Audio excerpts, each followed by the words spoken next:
Bismillahirrahmanirrahim. Assalamualaikum warahmatullahi wabarakatuh. Apa kabar semuanya? Selamat datang kembali di Rama Production Channel.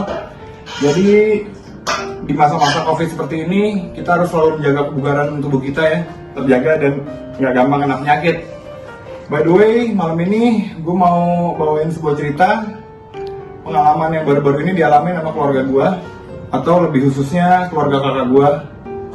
Jadi mereka ngalamin serangan, bisa dibilang santet sih teman-teman, serangan santet, dan tapi orangnya nggak ketahuan siapa. Tapi sebelum gue masuk ke ceritanya, terima kasih banyak dulu buat yang udah subscribe, yang udah ngasih komentar-komentarnya, yang udah nge-share video-videonya, dan buat yang belum bisa diklik dulu tombol subscribe-nya supaya kedepannya bisa lebih berkembang lagi channelnya. Dan juga kalau ada masukan atau kritik bisa ditulis di kolom komentar. Dan jangan lupa nyalain loncengnya supaya nggak ketinggalan video-video kita yang terbaru. Terus, oh iya, kalau misalnya ada yang pengen cerita-ceritanya diceritain di channel ini, bisa kirimin ceritanya ke email kita di rampangproduction@gmail.com. Oke, gua rasa cukup sekian gitu aja ya. Nggak usah berlama-lama, gua langsung masuk ke ceritanya.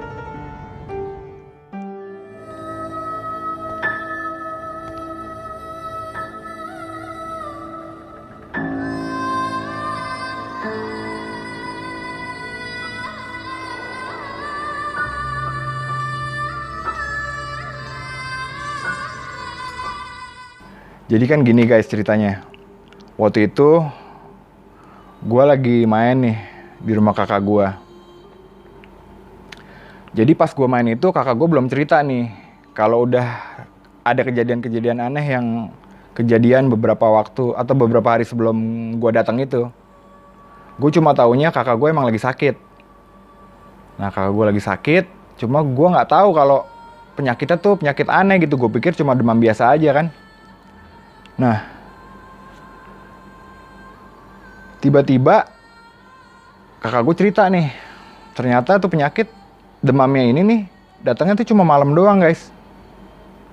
Cuma malam doang, jadi sekitar tengah malam lah tiba-tiba tuh yang tadinya sehat-sehat aja, pas tengah malam tiba-tiba kakak gue panasnya naik, gigil, kedinginan, gak karu-karuan ya kan. Udah selimutan udah apa, tapi anehnya keringet dingin. Nah, awalnya mikirnya tifus dong ya kan. Cuma aneh juga, masalahnya ini udah ternyata, gue kira baru berapa hari kan. Ternyata tuh dia udah ngalamin itu tuh udah lebih dari 2 minggu. Dan kalau memang itu tifus, orang normal manapun pasti udah ambruk kalau ngalamin kayak gitu terus-terusan kan. Apalagi selama 2 minggu begitu. Panas dingin plus diare gak karu-karuan lah pokoknya badannya. Dan bukan cuma kakak gue doang. Salah seorang ponakan gue juga, anaknya kakak gue, ngalamin hal yang serupa. Jadi panas dingin gitu, nggak karu-karuan, dan itu cuma kejadiannya malam. Dan setiap suami kakak gue bangun gitu tahajud, panasnya hilang tiba-tiba. Begitu kelar tahajud, kelar baca doa, panas lagi. Udah nih, ke dokter lah ya kan, udah ke dokter, sampai beberapa dokter lah ditanyain, semuanya bilang nggak ada penyakit apa-apa. Gila kan? Nah, kakak gue nih sama keluarganya bukan termasuk orang yang percaya sama hal begituan kan. Cuma karena nih kejadian yang aneh ini udah berkali-kali berulang-ulang, akhirnya mau nggak mau, akhirnya dia ngedengerin juga saran dari teman-temannya kan, buat meriksain penyakitnya nih jangan ke jalur medis doang, coba ke jalur yang lain, atau lebih tepatnya mungkin jalur agama lah gitu, ke orang, ke kiai apa ustadz lah gitu kan.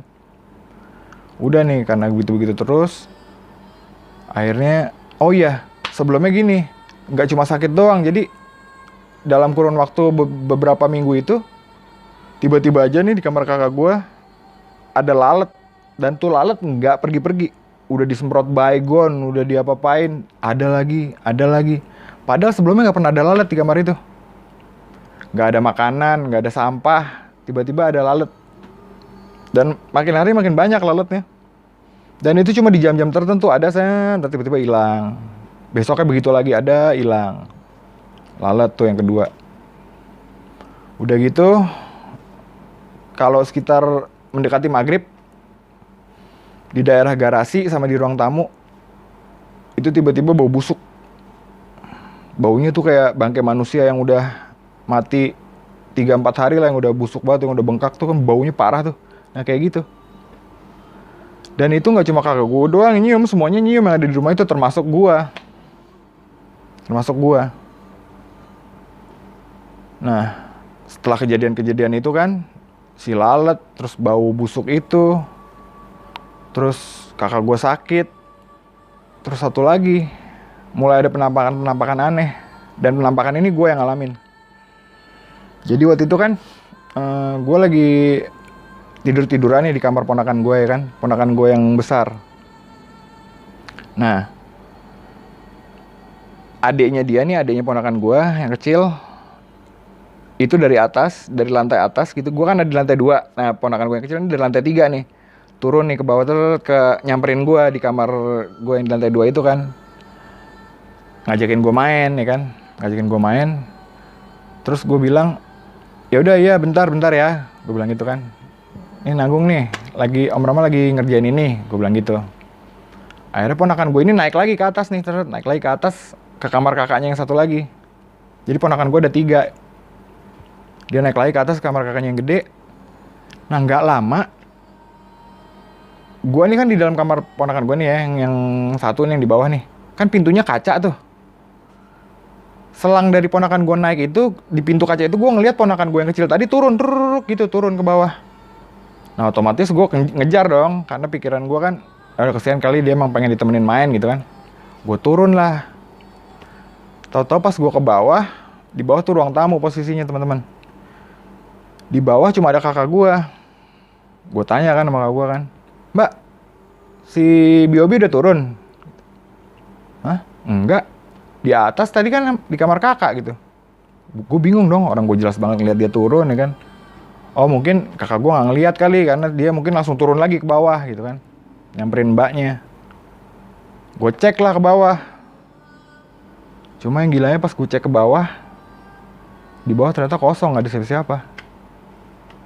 Dan gue baru sadar, atau gue baru ingat kalau ponakan gue yang kecil itu gak akan berani turun ke bawah sendirian kalau gak ditemenin siapa-siapa. Terus gue masih positive thinking nih. Gue lari dong ke atas, ke kamar ponakan gue yang paling atas tuh, yang paling gede nih. Ternyata ponakan gue yang kecil itu ada di situ lagi main sama kakaknya. Gue tanya, Kak, Bobby tadi barusan udah turun ke bawah gitu. Iya tadi kan manggil Om Mama gitu. Iya kan manggil Om Mama. Abis itu kan dia ke atas lagi tuh. Nah pas dia ke atas lagi tuh, dia udah turun lagi belum? Enggak, belum. Dia di sini dari tadi main sama aku gitu. Baru di situ gue mikir, gila nih. Berarti bener tuh yang tadi gue lihat memang bukan ponakan gue. Berarti emang bener kan? Itu semakin ngeyakinin gue dan kakak gue bahwa kejadian-kejadian yang aneh ini emang bukan sesuatu yang biasa. Emang ada yang aneh gitu. Nah itulah yang akhirnya, udahlah, fix lah, udahlah, ini mah kita harus, kayaknya emang harus ke ustadz lah atau kiai yang ngerti lah masalah hal beginian gitu kan. Ya udah, akhirnya nanya sana sini, akhirnya kita dapat referensi dari salah seorang saudara gua kan. Nih datangnya ke tempatnya Pak Haji ini gitu kan. Udahlah, berangkatlah gua sama kakak gua sama keluarga ke situ. Udah gitu ya udah. Ternyata benar dugaan kita semua. Si Pak Haji itu bilang, iya ini emang ada yang ngirim katanya. Jadi ada orang yang nggak suka sama kakak gua sama suaminya. Niatnya tuh mau nyerang semuanya sebenarnya. Cuma kenanya ternyata cuma ke kakak gue sama ke anaknya doang satu. Yang lainnya untungnya gak kena. Dan untungnya sebelum semakin parah kita udah buru-buru ke situ. Terus gue sempet nanya, kakak gue sempet nanya tuh, emang siapa yang ngirim Pak gitu. Udahlah gak usah tahu kata si Pak Hajinya. Itu cuma ngotor-ngotorin hati doang, nambahin dosa. Kan tujuannya kan kesini buat dibersihin, bukan buat ngebales. Jadi ya udah, nggak perlu tahu lah. Pokoknya intinya ada yang ngirim aja. Udah, terus akhirnya dikasih air gitu yang udah diruqyah kan, dibacain doa, disuruh diciprat-cipratin lah ke sudut-sudut rumah gitu buat ngebersihin. Udah gitu disuruh ibadahnya supaya ditingkatin lagi kan. Kalau bisa di setelin ini, bukan di setelin sih sebenarnya, disuruhnya di ngajiin. Cuma kalau emang lagi nggak ada waktu, setelin itu aja murotal katanya di ruangan-ruangan yang tempat ada bau tadi, terus ada penampakan tadi. Udahlah, pulang dari situ udah kita lakuin semuanya tuh, pada sholat, pada inilah. Ponakan gue juga langsung pada baca Qurannya langsung jadi pada rajin kan, langsung pada hatam Al-Quran tuh gara-gara kejadian itu. Nah, udah, alhamdulillah sih setelah kita ngelakuin itu semua ya perlindungan Allah juga sih. Kejadian-kejadian itu udah nggak ini lagi, nggak ada lagi. Dan kakak gue juga mendadak tiba-tiba cuma selang 1 atau 2 hari lah dari pas kita ngikutin apa yang dikasih tahu sama Pak Haji itu, sembuh udah. Kayak nggak pernah sakit apa-apaan. Ponakan gue juga. Aneh banget ya. Ya gitu tapi memang ceritanya. Aneh tapi nyata. Jadi kalau pendapat gue sih ya, yang namanya ilmu sihir itu ialah apa ya?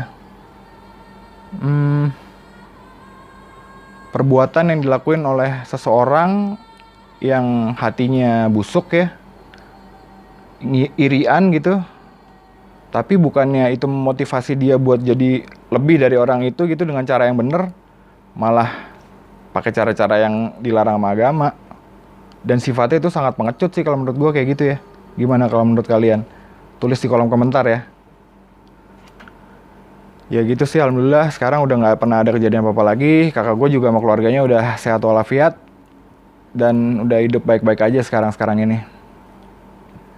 Oke, mungkin untuk malam ini cukup segitu aja cerita dari gue teman-teman, tentang pengalaman kakak gue ya, dapat kiriman santet dari orang yang ngecut dan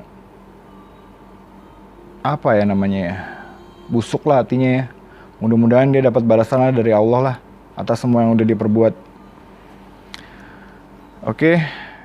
Oh iya, gue mau ucapin terima kasih banyak udah nyaksiin video ini.